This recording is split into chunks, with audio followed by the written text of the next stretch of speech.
ABC's Martha Raddatz is at the State Department. Martha, could you try to wrap up what you think is the Secretary of State's attitude towards the rest of the world? He's talked, as I said a while ago, to just about everybody. Martha Raddatz at the State Department? A wave off on that. Okie dokie, Martha Raddatz is not at the State Department. I should tell you that in some parts of the country we're about 10 minutes away from the normal time at which World News Tonight appears on your local station, and so we will regroup at that point and try to do World News Tonight with some semblance of order, but our coverage will continue throughout the day and throughout the evening as well. Bob Jameson has been trying to figure out precisely what is happening in Lower Manhattan since we last saw people scurrying around, and George Stephanopoulos told us it was the result of real concern that another building was going to collapse. Bob. Peter, I wouldn't want you to believe that everything is 100% clear, but it appears that the problem clearly was with the last 7 floors standing of #1 World Trade Center, or the so-called South Tower. That appears to have stabilized at the moment, but there are still a number of buildings that are not being described as stable because of the damage caused by the shock of these 2 airplanes hitting the World Trade Towers and the subsequent collapse of those 2 towers and the damage that caused. And I'm told by people who really know this area, that you have to remember that the World Trade Center was constructed on landfill, which may add to the problem at the moment. At the same time, as the smoke and ash continues to rise from the smoldering remains of those 2 towers, there has been a warning this evening from the American College of Chest Physicians about what it calls the deteriorating health condition in southern Manhattan. Not only the smoke and ash, it says, but gases, plastic, and asbestos have created a health problem in this part of New York City, and it is particularly of concern for young people and older people, and they advise that people be cautious. One thing that has resumed, Peter, is the enormous job of removing the debris from the 2 towers. There's been a steady parade of dump trucks through that area today. There are empty ones lined up all the way north on West Street.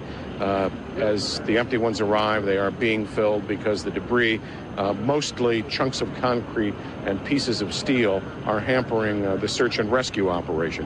And there is so much of it, Peter, that it is not only being taken to landfills, but is also being shipped from here on the barge. And one grim reminder of how that operation may be going: a short time ago, we saw a boat traveling across the Hudson River from the World Trade Center, carrying bodies destined for, or at least one body, destined for the temporary morgue at Liberty Island. Thanks very much, Bob Jameson in Lower Manhattan. Real life, it does intrude, does it not? Hollywood executives, sometimes difficult to impress if you're a member of the public and you disagree with what they're doing in terms of taste, have now postponed or agreed to postpone at least 2 movies and considered rescheduling other films and television shows that involve terrorist plots against American citizens.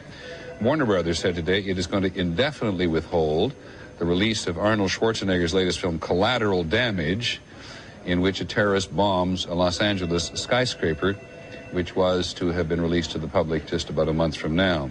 And Disney's Touchstone Pictures postponed the September 21st release of a comedy with Tim Allen called Big Trouble, in which one scene involved a bomb on a plane.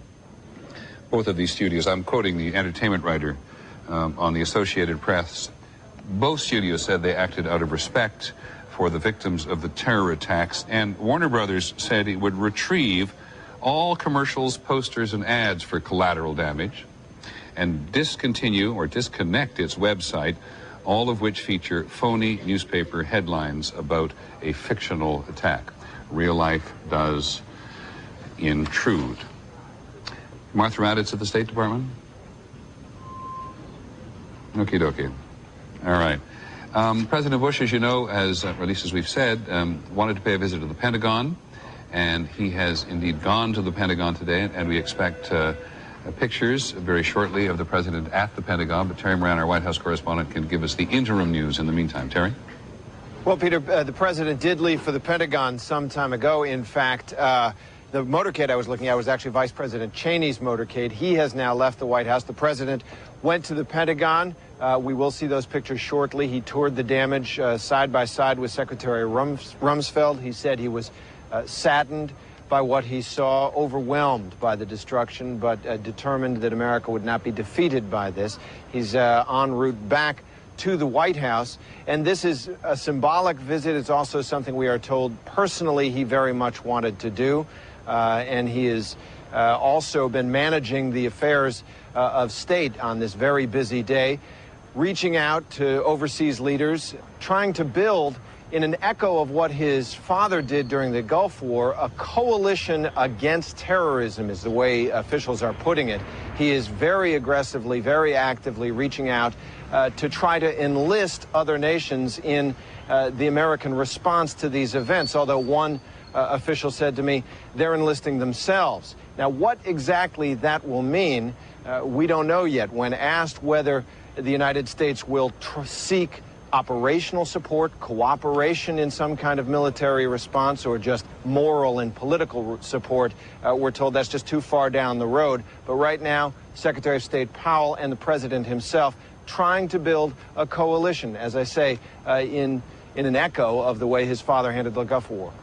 Okay, thanks very much, Terry. It's interesting because just before this, and who knows what will happen in the days ahead, it was widely believed that if an American president tried to get a Gulf War-like coalition together, as it did at the time of the Gulf War, it would be impossible to muster the support of certainly countries in the Middle East and also some in Europe to join the United States in any actions in the Middle East.